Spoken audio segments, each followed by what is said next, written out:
That was brilliant, Rob. Fantastic. Very good. Very good. Fantastic.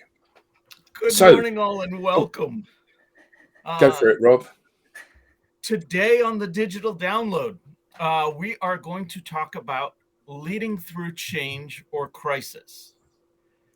This is really following up on a recent Digital Download where we were talking about polycrisis, but more on that in a moment. First, let's have today's panelists introduce themselves. Adam, would you please start us off? With pleasure. Hi, I'm Adam Gray. I'm co-founder of DLA Ignite, and I'm delighted to be here with such a thrilling bunch of people. Welcome. Jordan. Hello, everyone. I'm Jordan Abbott, B2B social influence and interaction advisor at Supero, proud DLA Ignite partner, and if you couldn't tell, Alex's son. Very good looking son. First time panelist on the show. So everyone, please welcome. Hey! All right. Thank you. Alex. Hello, everyone. So Alex Abbott, founder of Supero and also very proud partner of DLA Ignite. Tim. Hi, I'm Tim Hughes. I'm the CEO and co-founder of DLA Ignite, and I'm thrilled to be on the Jordan Abbott Show. Excellent. Tracy, this is your first appearance on the Jordan Abbott Show. Would you please introduce yourself? I'm so excited to be on the Jordan Abbott Show. My name is Tracy Borison, founder of TLB Coaching and Events, the Canadian representative on the panel today. And I'm also a proud partner of DLA Ignite. Excellent. And myself, I'm Rob Durant, founder of Flywheel Results. We are based in the Boston, Massachusetts area here on the East Coast of USA, and yet another proud partner of DLA Ignite. So today we have a very special guest, Craig Neal, the Collaborator. Adam, is he here in the green room? He is, and here he comes now. Excellent. Welcome. Hey. Hi, Craig. Hey, everyone. Good morning, Greg. Good morning and good afternoon to my friends over in the UK. That's right. Yeah. So to give our audience a little bit of background and insight, Craig works with executives and their teams to manage organizational change. But rather than me telling everyone, Craig, would you please take a moment to introduce yourself? Well, absolutely. Thank you, Rob. And again, thank you guys for having me on. This is, exciting. I'm used to like one-on-one, interviews, but this is great because we have, a plethora of different perspectives, and different opinions. By dint, we're all unique. And that's kind of like the angle in which I approach things, right? So I'm known as the collaborator, and that's what I do. I collaborate with leaders and their people to enhance collective performance. But I do that looking at each individual player and their uniqueness, because the sum makes up the distinction. And so, my whole bag is, of course, strategy, organizational development, process improvement, and culture, of course. But one thing that most fail to do is really focus on positioning. And you do that with identifying what makes you different. And so my crusade, if you will, and I've shared this a couple of times, is, I guess, against or defending my clients against commoditization, right? So no one's safe from it, whether you provide, a service or you, of course, develop a product, a lawyer looks like a lawyer, a doctor looks like a doctor, a, salesperson looks like a salesperson, because we've been, of course, trained to think that way. And instead of focusing on, competing, perhaps focusing on standing out. And, I guess that's my brief, if you will. Nice. Excellent. So I have a whole list of questions that I prepared for you coming on. As do I. I've got a quick question for you on that very point, Craig. Please. So a lot of what we do is encouraging the individuals that we work with within the corporate framework to be themselves. Because we always Yes. say to people, you are your only USP. So you have to lead with who you are. Mhm. Now, I think that a lot of the challenge that organizations have, and subsequently the people within the organizations, is that they fail to see these days what is a matter of hygiene and what is a USP or a differentiator. So they Yes. typically will say things like, we are top quartile, or we are market leader, or we are extremely customer focused, or we are, and it's just The noise. It's buzzwords. just The noise. buzzwords. So, Yeah. so how do you, when you're working with people to help them realize how they can be viewed as something which is a commodity, how do you break through that barrier that they've put up, where they genuinely believe that because they have 10 happy customers, that makes them customer focused, and that's a point of differentiation? How do you kind of slap them around the face so they go, oh my god, I see what you mean now? How do you get that aha moment? Hey, okay. You know what? I love the way you asked and presented that question, Adam. And it's But Craig, you don't have to slap customers around the face. It's all right, isn't it? no. Um, I knew you guys would be cracking me up. Yeah, I watched the That's just an Adam thing, the slapping. Yeah, you don't have to do that. After this. and Rob guided me, through the process of getting out with you guys. So I guess I'm always prepared. So again, as I shared, in the opening, I collaborate with leaders and their people. So I'm not the specialist or expert that just sits in the C-suite and he runs out to the production line to get some juice and bring it back and say, "Hey guys, I've got this brilliant idea." I speak to each and every one of the players. Of course, barring a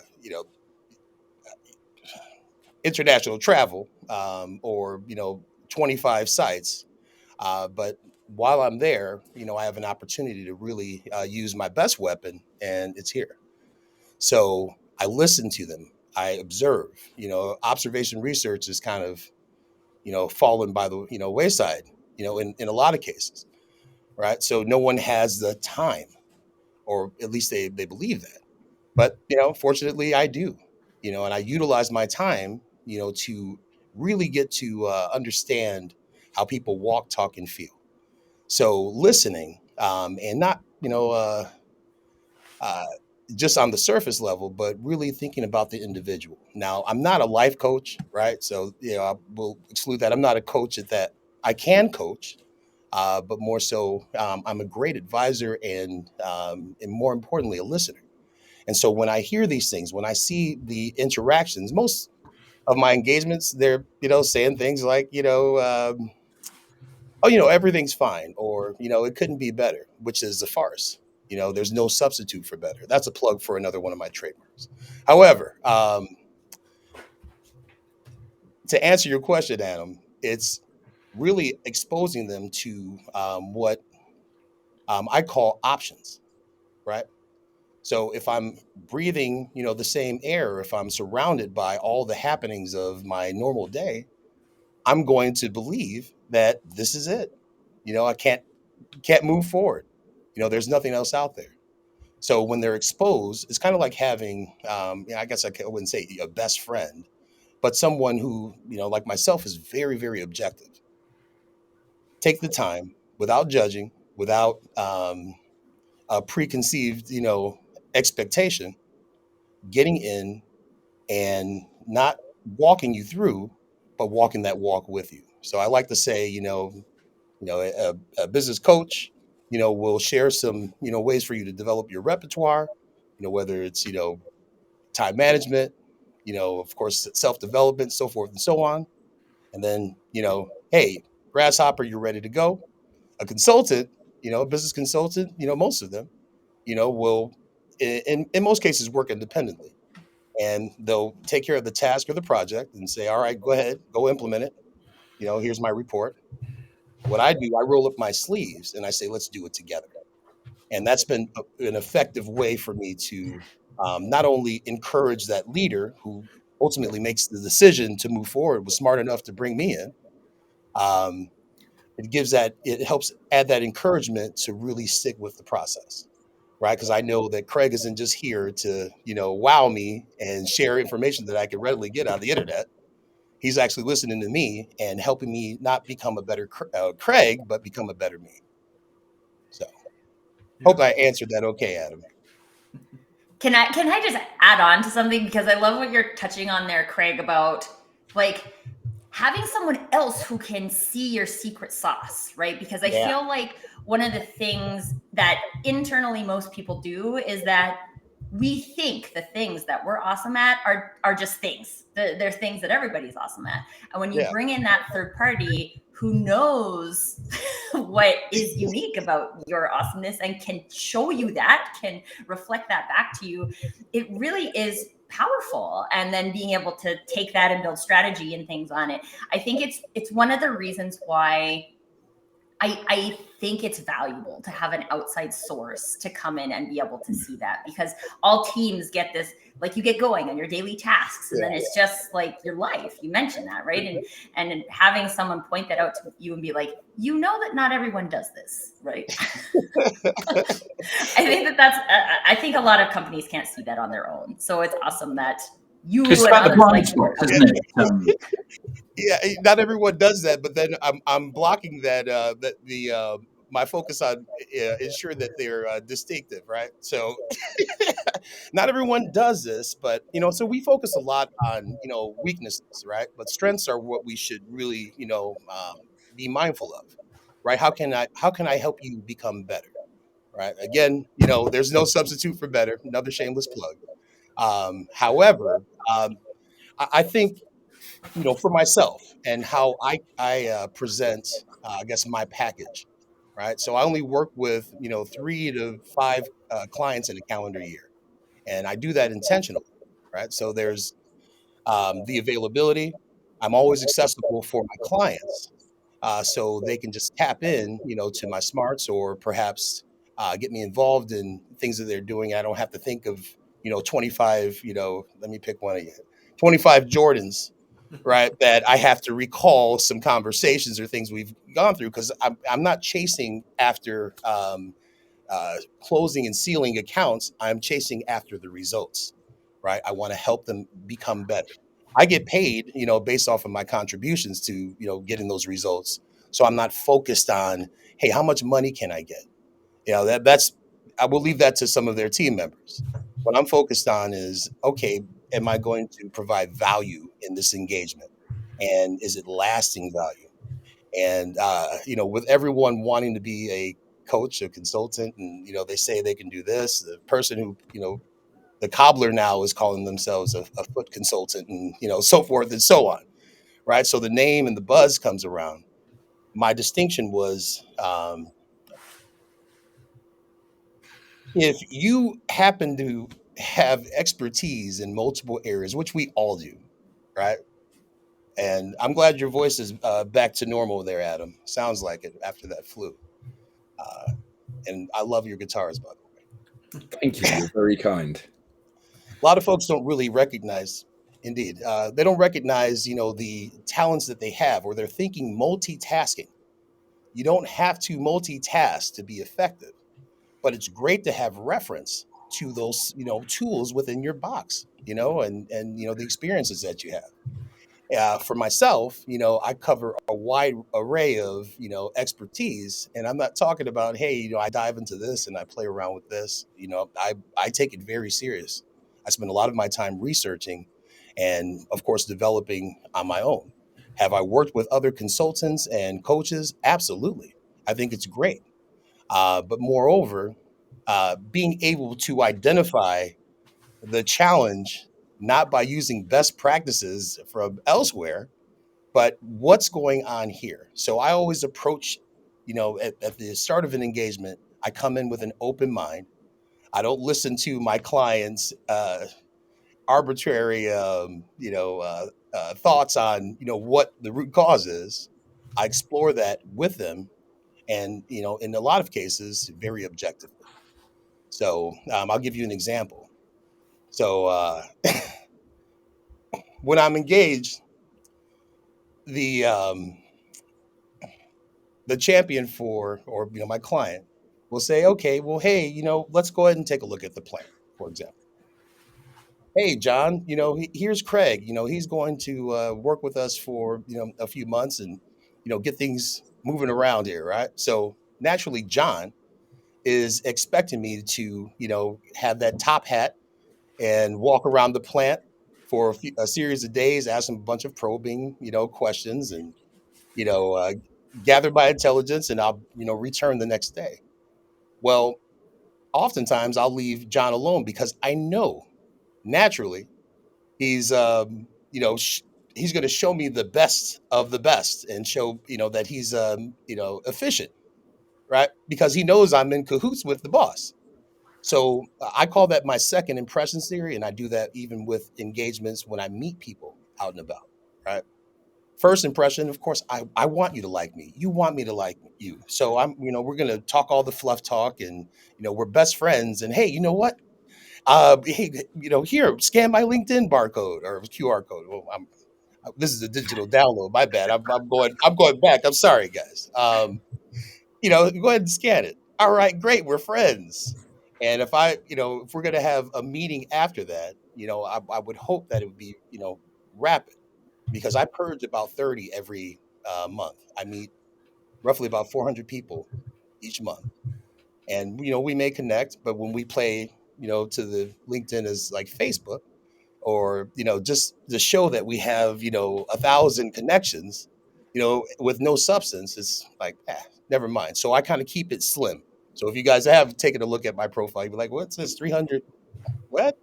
Oh, wow, okay, well, I wonder if he likes people.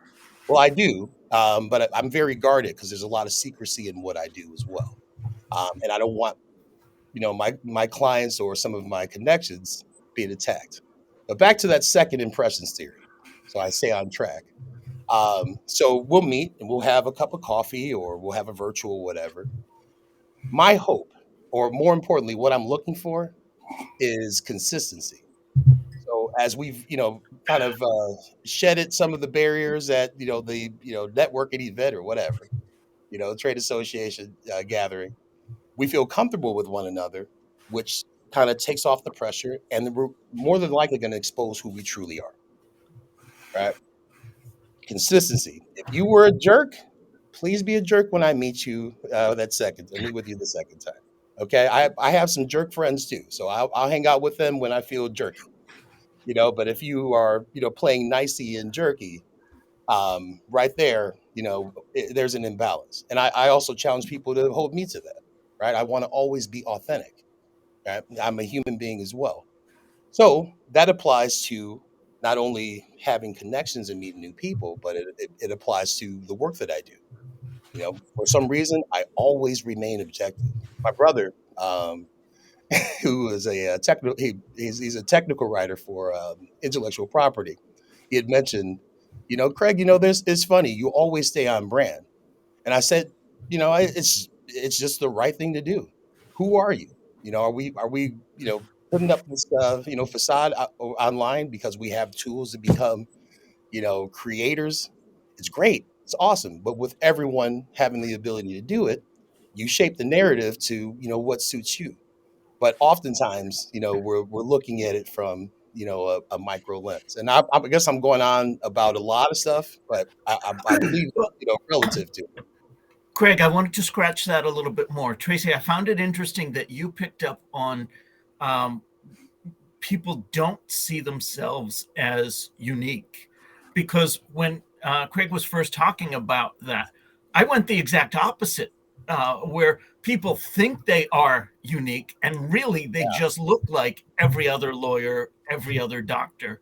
I like Rob Turrell's comment, discovering the uniqueness of a person or the secret sauce of a business is not as easy as it's a bundle of experiences and ingredients. So help us dig into that a little bit more. How do you help them bring out that uniqueness? And how do you, as Adam told us, slap them in the face when they think they're being unique and they're just really not. All right. Well, let me jump back on to, I guess, the full name, right? I'm Craig Neal, the Collaborator. And as you all know, the collaborator or collaboration means that you have someone side by side with you or focused on the same goals, right? So that all begins when we establish trust. That second impressions theory that I shared with you, it's kind of like my quick trust building, exercise, right? From the get, I say, before we talk about anything, it's important for us to establish trust. I don't move forward after that. And I share this with my clients and, oftentimes people that I engage with. So trust is always tested, right? So as people, we're going to kind of throw some curveballs here. Because I believe we're very dynamic. So it's not just like, okay, yeah, whatever you say, Craig. It doesn't work that way. But as we're convening, and we have several interactions, we start to develop or refine and strengthen that trust. And so, to answer your question, Rob, you know that trusting relationship must continue throughout the process because there's in my walk, oftentimes I find my clients kind of reverting back to what they're comfortable with, right? What they're used to. For instance, if you're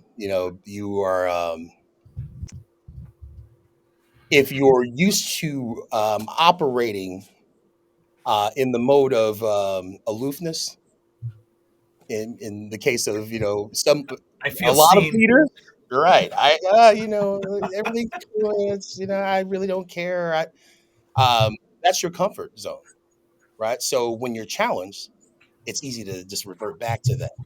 And when I return, back outside, I'm like, hey, what happened, Mary? You were on fire. Um, I'm able to reignite what reignite that focus on where we were going. Change your condition to change your position, right? So that's what we've been throwing out. It's my trademark approach. It's not a methodology because I think every methodology doesn't work for every person. They're unique. But the goal is to change your condition. We have this condition. I don't know what you don't know what mine is. I don't know what everyone else's is. But it's something that's most likely holding you back from reaching that position. So I like to focus on, okay, what is the challenge? Not what your weaknesses are, but the challenge really in the mindset.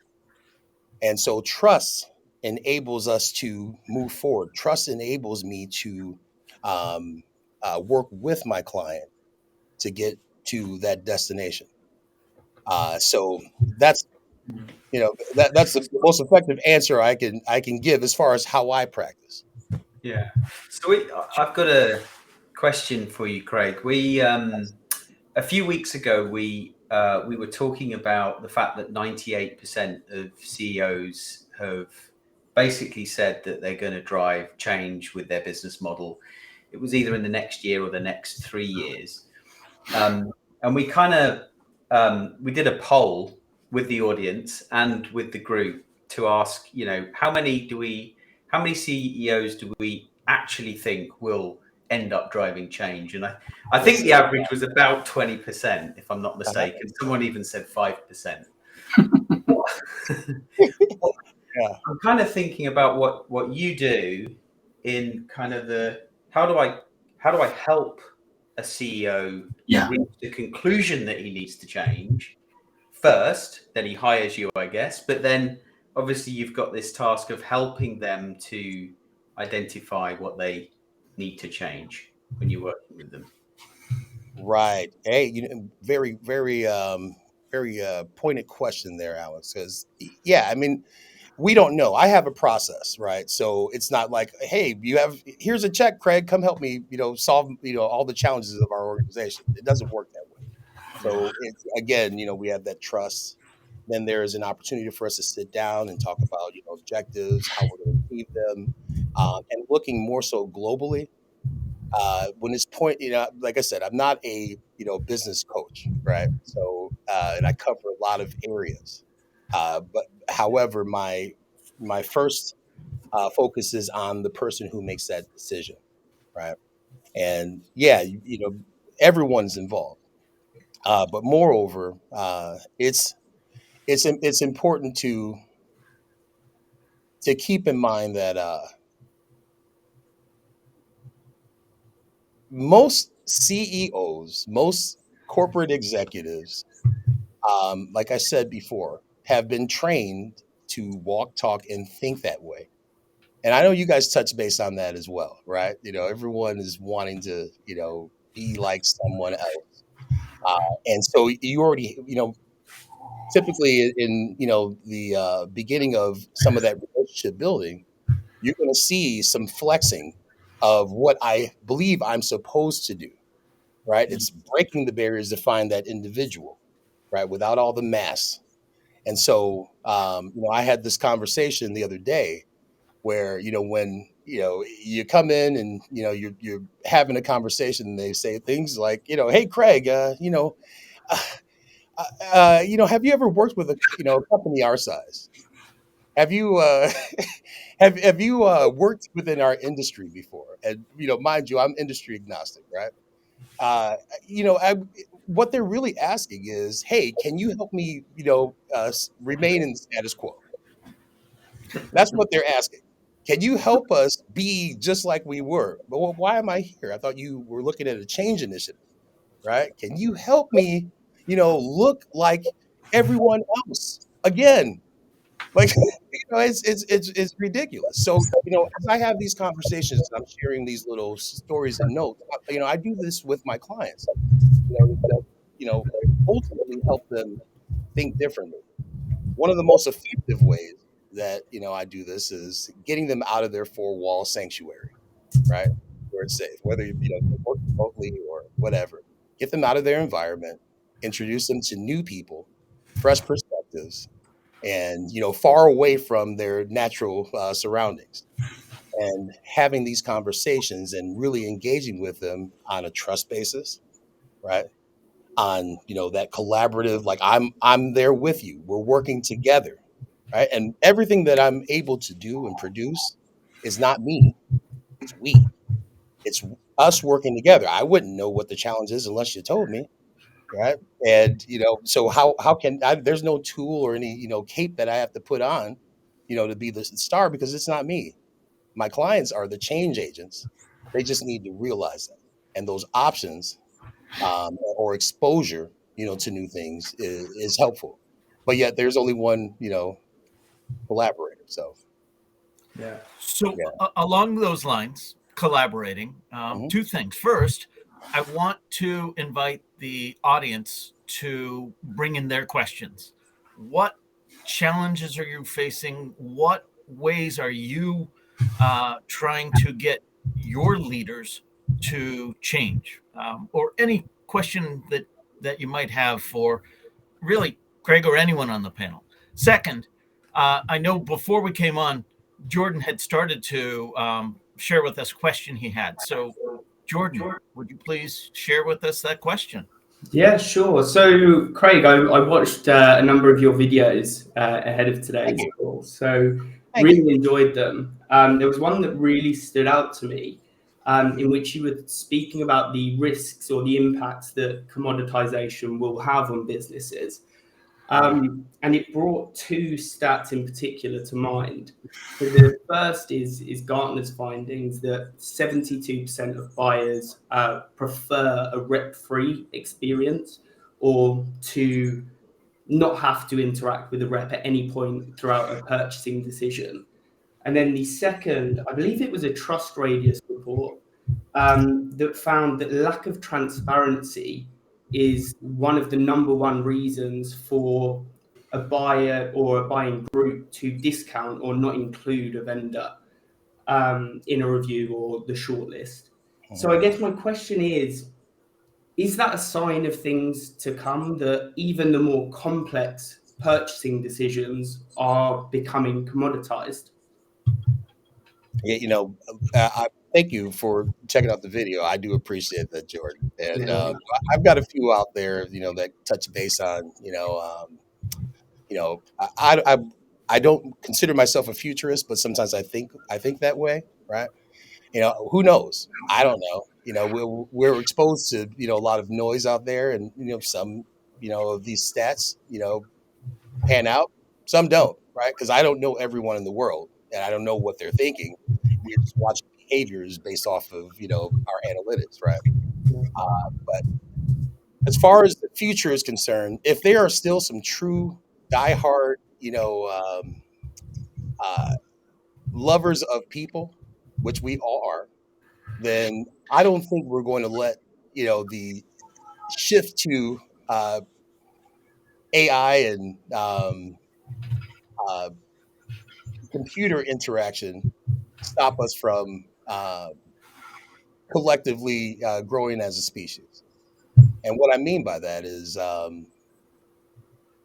anyone from I consider myself old school. I'm only 43, but my mentality is always, regardless of what comes to pass, barring the Terminator effect. We're still going to need people. We're going to need people to program these machines. We're going to still need to interact in some way or another. What did people do hundreds of years ago, right? As we went into different revolutions, we adapted and we found ways to utilize those tools more effectively. I think just where we're at right now, we're in a funny place, similar to that of music. Just to mess with you, Adam, right? Every once in a while, after Prince died, that was the end of music for me. But there are some artists that have come out and really hit, they struck a note that was that drove us to really experience more than just digital music, right? Experience, the performance and, the show. We saw Boys to Men last night, and I was like, wow, they did a great job. It was just three people, but they put on a show.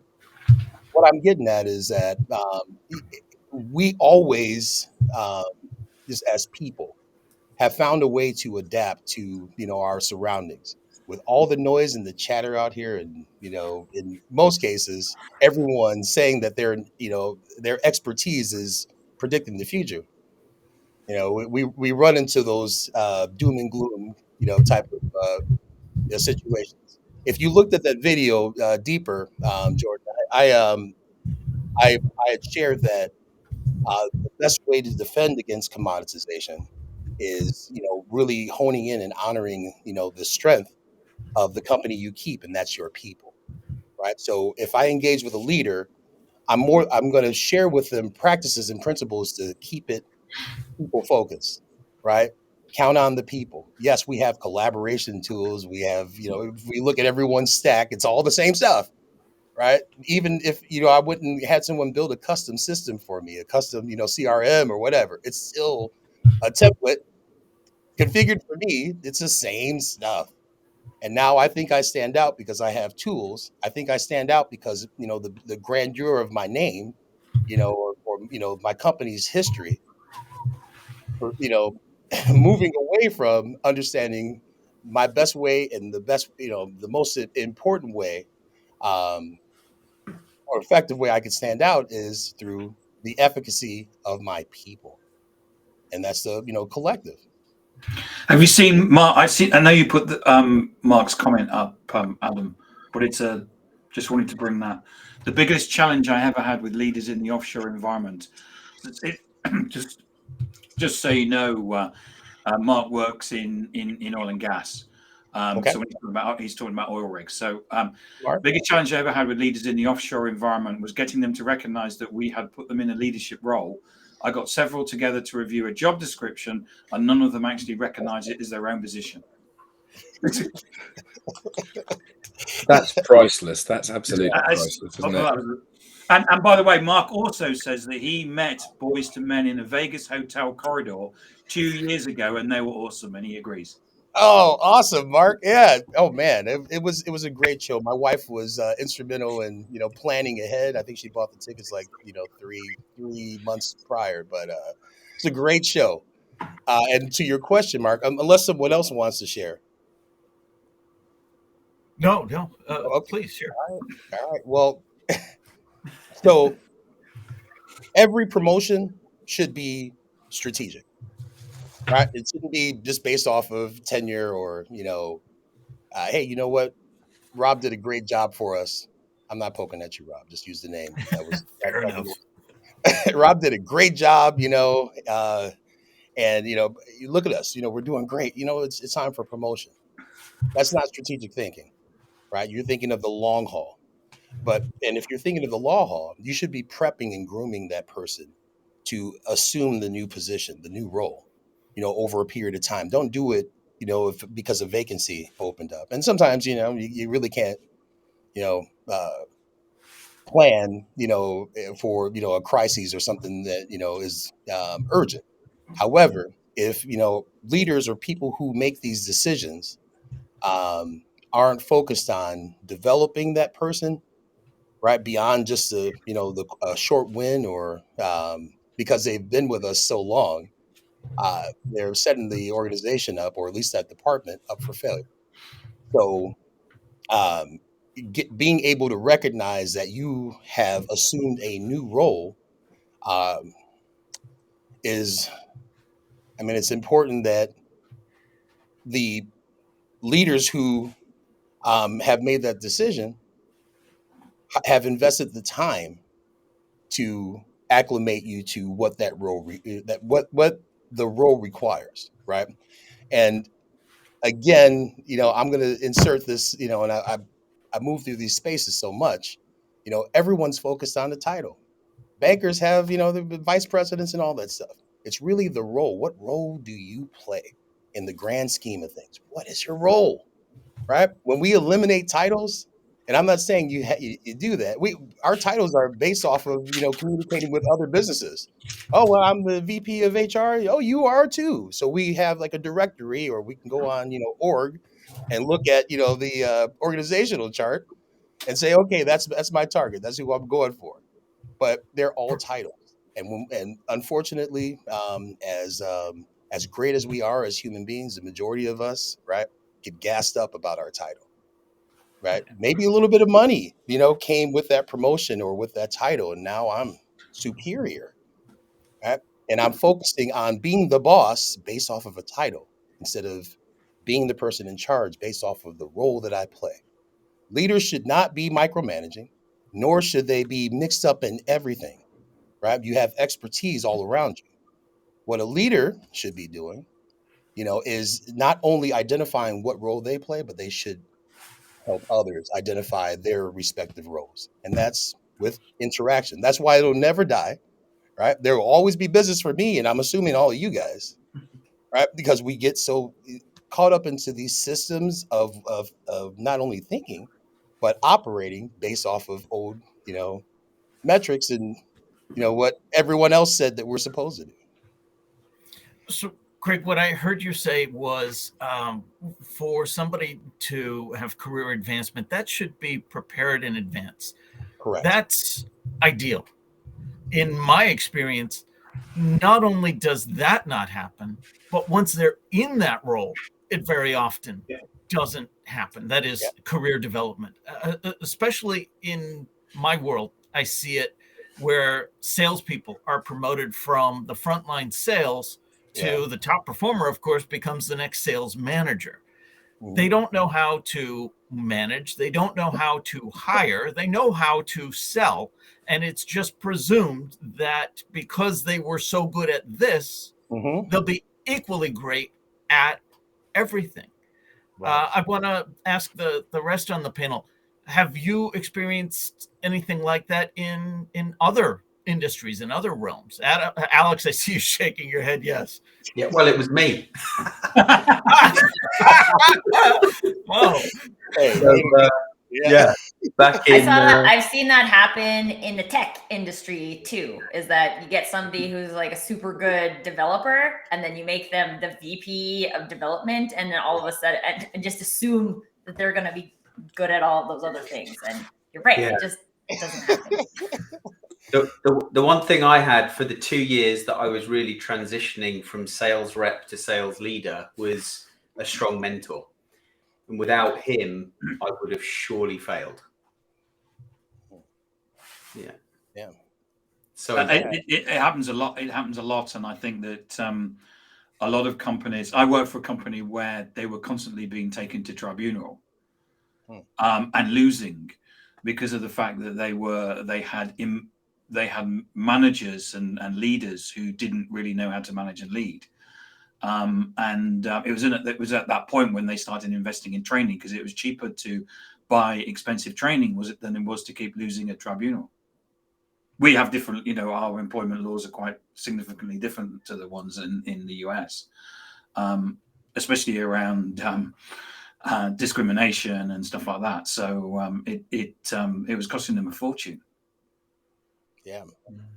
And I'll add to that too, what you were sharing, Tim. And a lot of training and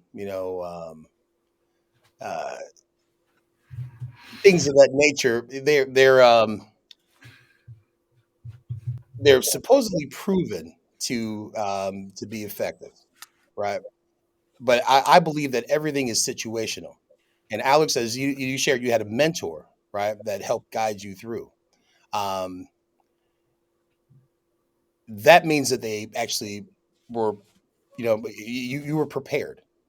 I think it's laziness on behalf of leadership if they don't focus on those things, like, oh wow, and let's go ahead and promote this person because they did so well, for us in this capacity, without truly identifying, whether or not they have the goods. I'm, of course, with some discretion. I'm actively going through that right now. I asked my client the other day. I said, "Do you think that this person is ready?" And the majority of the things that were shared told me again that uh, he wasn't sure if that person was ready. Okay, But so often what do we the need? issue is that people are, their belief is that the only way they get career advancement is by moving into management. Yeah. So Tim and I and Alex all worked at the same company. If you were an independent contributor, there was a limit to your power within the business. You needed to be a manager of a team, or a manager of managers of teams, or a manager of managers of teams. Mhm. And that's the only way that you could advance within the organization. And the only people that achieved VP or SVP or RVP role as an independent contributor were people that came through acquisition, that said, if you want me in the company, this is what I'll do. I don't want any of that stuff. So, and So- it's really interesting that your contribution to the organization in most organizations isn't enough to get you the visibility and the plaudits that you deserve for success. What is a large team that report to you. Yeah. Let me jump in on that real quick, Adam. And so that's the other thing. What our motivation, it's intrinsic, right? What's driving us to want to, move up in our career? Is it, the power? Is it, more money? Is this just a natural progression that I'm supposed to have? I know people who've worked, a entry level, or lower level position have been, completely happy. Right. And so you have a lot of folks and, unfortunately, a lot of young people thinking that, hey, this is the path that I should take. And once I'm a manager, or once I get here, I'll be able to, purchase this or, show off on Instagram, how truly successful I am. Success isn't, I don't consider success money. Right. I think it's just the byproduct of doing a good job. But I would assume the majority of us, we like money, we need money, but that's not, what drives us. Um, it's if I do ascend to this new role or this new position, what are my motives? Why am I doing it? And I think that's overlooked quite a bit as well. So you have everyone vying for the top spot, can't handle the top spot. Then they wonder why, things aren't going well and why they haven't, achieved success. But we're inundated with a bunch of junk out here, though. Everyone's telling you this is what you have to do. Even from my old school, background, it's like keep your nose clean, keep moving forward, and one day you'll be president of the universe. Well, that's not always true, right? But a lot of folks believe that, and they subscribe and buy into it, and they operate in that mode. And for myself and my clients, I like to really dispel a lot of that junk. So we have these conversations that are very intimate. I'm not here, okay, I don't charge by the hour, so you got me, here we go. Let's get this going. Let's find out what it truly is. And it's not, within, an 8-hour conversation. It's over time. And as you had a mentor, Alex, it's great when people, actually invest in you enough to encourage you to invest in yourself. Adam, I just want can you to bring up- add something quickly there on because Craig, you talk a lot about collaboration, right? And when we are looking at like what's the role of a leader, what's the role of an individual contributor, and you can actually bring all of those together in a collaborative way without saying, I think, because at the end of the day, one, people want to do a good job. People want to be able to show up and say that I did something today that was meaningful to the organization, right? And hopefully meaningful to me at the same time. And also, some people just don't want to manage people. And that doesn't mean that they're not a valuable contributor. And so when we eliminate those contributions because they aren't quote unquote leaders, then we're missing out on a lot of really useful contribution that can make our company, make the secret sauce of our company come to life. So it's something that I'm really passionately opposed to, is this concept of only managers get to contribute in a decision-making capacity, because it doesn't make sense. We'll hire a consultant, an external consultant to come in and give us an advice, but we won't listen to the people who've worked at our company for 16 years who have knowledge about how we could fix this problem. Drives me nuts. And that's where innovation comes from, right? So if you guys don't mind, so Sally, may have come up with a brilliant idea, probably wasn't right for the time, but it was dismissed, or someone scoffed at, even the thought. Sally is going to lock up and not share that secret sauce, if you will, or that thing that'll help them raise the bar and get and stand out within their industry, their sector, or their neighborhood, because they're often overlooked because of failed decisions. Like I said, lazy earlier. Hey, if you're not taking the time to really get to know your people and see if they're built for the role, then shame on you. That's just like downsizing. You downsize because you guys messed up. Now everyone else has to suffer, right? You're supposed to rally the troops. And I shared earlier, so I cover strategy, organizational development, culture, process improvement, and of course, positioning, right? But I do that through a chain. And so change your condition to change your position is the leadership focus. Align your C-suite with Main Street is okay. The counterparts of the C-level or the den of chiefs, as I like to call it, right? They need to kind of be brought up to speed as well, because they're mirroring the intentions and the behaviors of the leader, because everyone aspires to get to that role. So the sabotage, backstabbing, or misalignment is present. Once we have all those things in order, right, then I move down the channel and I talk about, of course, people.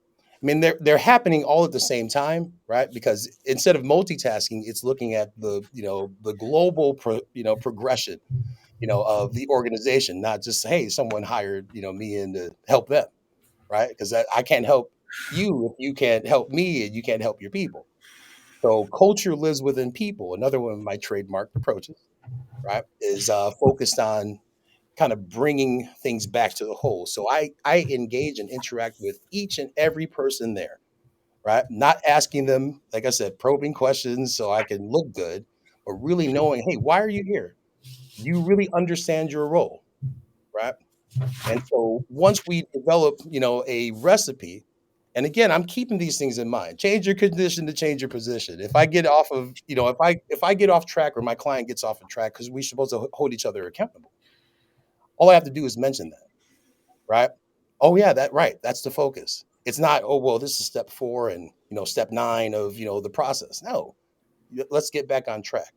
culture lives within people, align your C-suite with Main Street. But that big thing that, we talked about with innovation, right? So there's no substitute for better, as I've plugged. This is the third time now, right? How do we get better? How do we raise that bar and raise that standard? And once we do that, we're better suited for positioning. Does it ideally happen, as expected? No. But we have people who have changed their mindsets, their attitudes, or their approaches towards the work that they do. And you said it right. People want to have autonomy, or they want to have significance. We all do, right? We're a bunch of talking heads, brains sitting in here. We want to be known. We want to be, somewhat liked, or feel as though we made an impact. And oftentimes that opportunity is missed. And that's why I absolutely love, engaging with people and exploring, what would that look like conceptually? What would it look like if, you were able to ascend to this role? What would it look like if everyone in here wasn't a slacker? So I digress. I'll stop.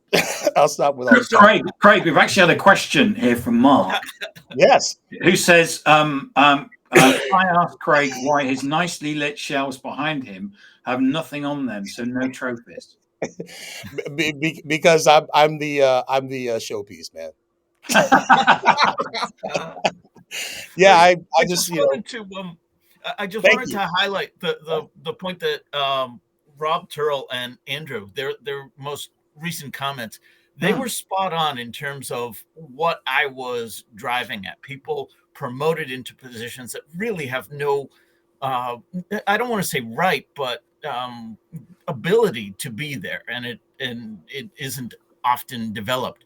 But I want to go back even earlier, if you could, Adam, find Rob Turrell's question, because while he asked that earlier, I think we've come back to that a couple of times now. He's asking, do you use just conversations, but also other tools like personality feedback to build the picture of the individual, or perhaps some of their social media? How do we go about that? What do we do to help understand their personality, come back to that originality piece, and tie it into further development of these individuals? So wow. I've always used Myers-Briggs as a personality thing. That's the one that I was taught when I did my management training.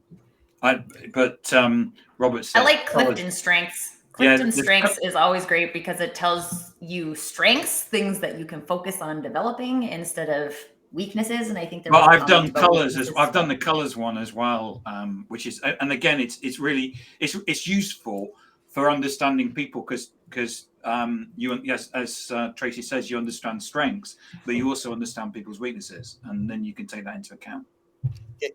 Can I be the contrarian here, guys? Yeah, please do, Craig. We love that. All right. I've always thought, and they're great tools. I'm not knocking anything. Of course, the Briggs is great. I think that when people see their diagnosis, right, or they're like, oh, wow, that's me, they follow it, like a horoscope, and they're spending more time wanting to be exactly those things. And so you'll notice the shift in their personality, or feeling, enlightened to say, wow, I'm a low C or whatever. Right. And so when I engage with a lot of people, I hear them, share their results from, a lot of those particular assessments. And, I say, okay, well, let's just back it up. Let's really uncover what you are, beyond the surface. That's just my take. So I had a fun exercise with my class recently.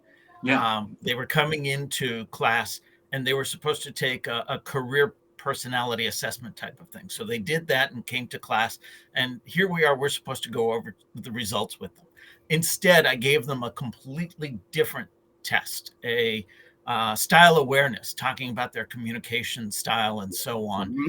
And then I shared with them that both of these were bogus tests, because I could get you to change your answer and therefore change the outcome. And I said to them, any test where you do not get the same result every time is not scientifically valid. Mhm. Now, it is point. directionally accurate, but simply because this career assessment said you should be, it told me I should be a cinematographer. Mine told me I should be a dude rancher. Well, there you go. And Mark makes a great point there, which is to say that, you know, a lot of people see performance management reviews and any of these tests basically you're just trying to check up on me and then you're going to use it against me. So, you know, you need to have a safe environment, psychological safety. So that's what I was telling them. Hey, you took this test under these conditions. What if you took this test as part of a job application? What if you took this test as part of a job review? What if you took this test as a fun night out at the bar with a bunch of friends? You're going to answer very differently about your communication style or your career desires or whatever the case may be, based on what you think the right answer should be. Because we're more dynamic. We're more dynamic, Rob. We're more than just like this singular, you know, personality feature or trait, right? You in different environments change how we respond. You're absolutely head on that. Two very strong words put together. I am. When you put I am and anything after it, Craig, you start to believe that. You've got a registered trademark. Several. Have you registered your name as a trademark? My name, a silhouette of my face, and all of my trademarked approaches. I'm very intentional about identifying the source. Right. Right. I can understand you saying trademarking the collaborator, because we looked at trademarking and stuff when we first started in the business. But the fact that you've done your name, I just thought it was quite interesting. Yeah, that was important to me, right? And so there's well, Rob, you're in the U.S. You're not too far, Tracy, and the rest of you. There was a basketball player named Craig Neal. All right, there's a Christian rock star called Timothy Hughes. So yeah, okay. I'd love to hear some of his music sometime. Yeah, I get a CD every year from my brother. Always buys me for Christmas and thinks it's fun. Yeah, so you know, right? So it's like you have your McKinseys and you have all these, you know, big, you know, consulting behemoths, right? The most powerful brand I've always subscribed to is your name, right? I want people to remember me as Craig. If they say the collaborator, sure, that's fine. But at the end of the day, you know, my friends, my family, you know, everyone knows me as Craig. Cool. And so, yeah, it's important to identify the source, and you know, hey, I share a lot of stuff, and you know, I share it freely. I'm not asking anyone, you know, to subscribe or like or whatever. I just like sharing different, you know, experiences that are important, and it's nice to know, you know, where it comes from. And just it's an in joke, Craig, but Andrew basically said that that the digital download should have trademarks. Just do the thing. It's an internal joke for this.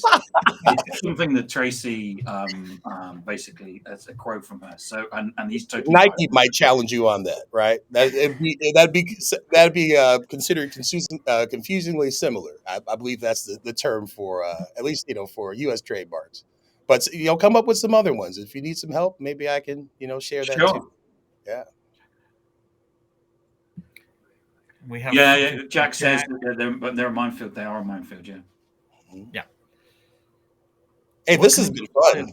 Thus far, I wish we could talk for you know another Thank 10 you so much for coming on, Craig. It is about 1 minute. Absolutely. Too, Thank you. Thank you, Rob, Yes. and thank you all for having me on today. This has been thank you for Craig and sharing your insight and expertise. I really appreciate it. Thank you. Quick question, Craig. How can our audience learn more about you and connect with you, or to use your term, collaborate? Indeed. Thanks. Yeah. So you can find me at craigneal.com, CraigNeal. There's a way to contact me. And then I guess socially, it's at Change Condition. Or am I Excellent. supposed to say the at sign? Yeah. Change condition, Sure. I think, yeah, it screams everywhere. So feel free to. Thank you. All right. Well, Craig, thank you so much for being here. Panelists, of course, always a pleasure. Thank you, Rob. Audience, again, adding to the conversation and enriching the experience for all of us. Thank you very much. Until next week, this And thank is you to the Jordan. digital download. Yeah. Indeed. Yes, thank you, Jordan. Jordan. Thank you for having me. All right. So Have a Craig, good week, it's everybody. Jordan's first session today as well. You've got something in common. It was your. Indeed. That's right. Thank you, Goodbye, guys. everyone. All Bye. right, everybody. Thanks.